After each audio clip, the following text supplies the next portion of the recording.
Welcome back, Jazakallah, so much for staying with us. Now, Nelson Mandela Bay Emergency Services said that more than 1,000 people have been displaced following deadly floods in the Eastern Cape. 7 people had died in the heavy rains which swept through parts of Kariga, Gqeberha and East London over the weekend. A humanitarian aid group, Gift of the Givers, has stepped in to assist those affected. Joining us now from the aid group, I'd like to welcome Corene Conradie. Corene, good day. Thank you so much for joining us here on Hilaal TV. Good afternoon. Thank you so much for having us. It's an absolute pleasure. Corene, talk to us about just the sheer devastation of those floods that have been hitting the Eastern Cape and, of course, the work you are trying to do to try and help alleviate them. The latest figures for Nelson Mandela Bay shows that it's over 3,000 people that have been affected. Currently, there's 20 shelters for safety where our teams are at this moment distributing relief aid such as food parcels, blankets, mattresses, as well as hot foods. In East London or Buffalo City Municipality, where I am currently stationed at, the numbers is just over 1,500 families that we are assisting.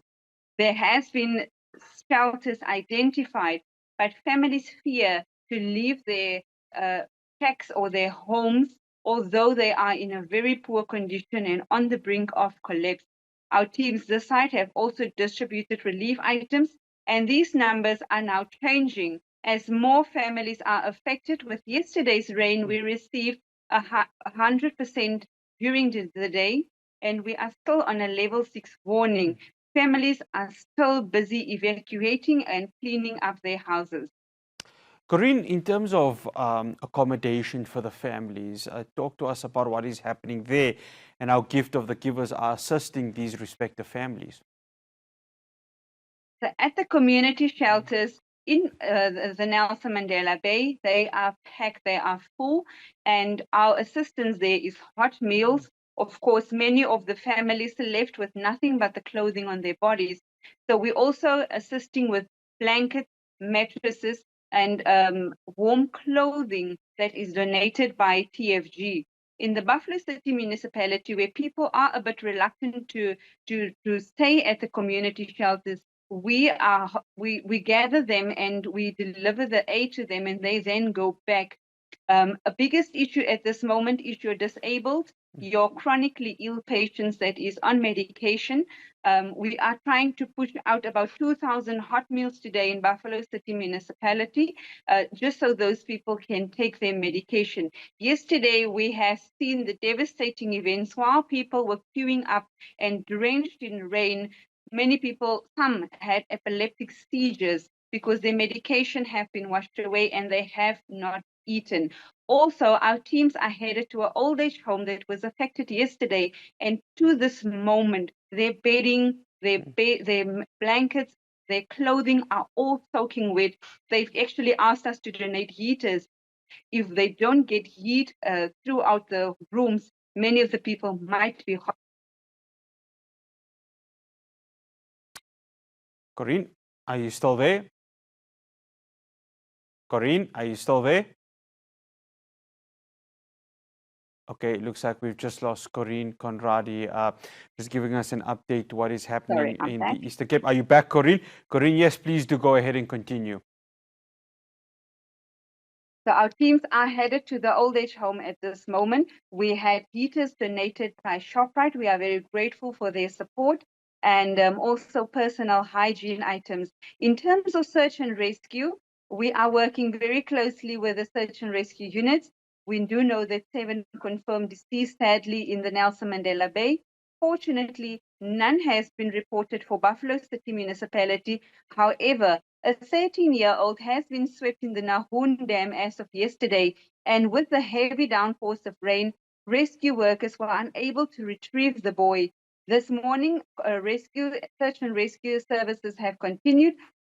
Unfortunately, they have found the clothing of the boy, and they are now searching for possibly a body that should be confirmed in the next few hours.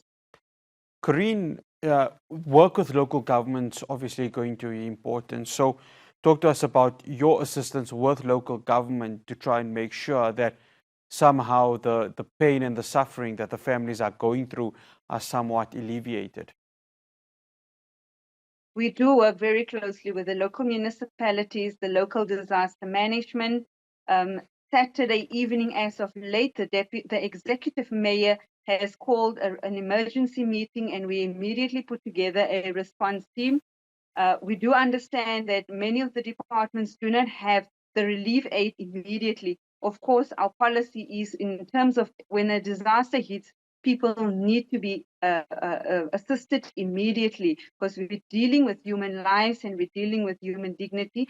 So we do work very closely with the relevant departments and the relevant stakeholders who have been accompanying our team since early mornings and until late evenings and assisting us to hand out our aid. We do also understand that the MEC of Human Settlements is now visiting some of the affected families.